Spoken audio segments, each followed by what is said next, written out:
అవమానాలకు దిగజారకుండా శత్రువును ఓడించే కళ గురించి. మన జీవితంలో కొందరు ఉంటారు, వాళ్ళు ప్రత్యక్షంగా దెబ్బతీయరు, కానీ మాటలతో, చూపులతో, నిర్లక్ష్యంతో మన విలువను నెమ్మదిగా తినేస్తారు. అలాంటి వారిని ఎదుర్కోవాలంటే గొడవ అవసరం లేదు. ఎందుకంటే గొడవలో దిగజారిన వాడే ముందుగా ఓడిపోతాడు.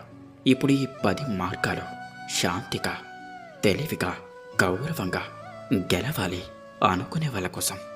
ఇక్కడ చెప్పబోయే మార్గాలు శబ్దం లేకుండా గెలిచే మార్గాలు. ఇందులో మొట్టమొదటిది, ప్రతిస్పందించకపోవడం బలహీనత కాదు, అది అత్యంత శక్తివంతమైన ఆయుధం.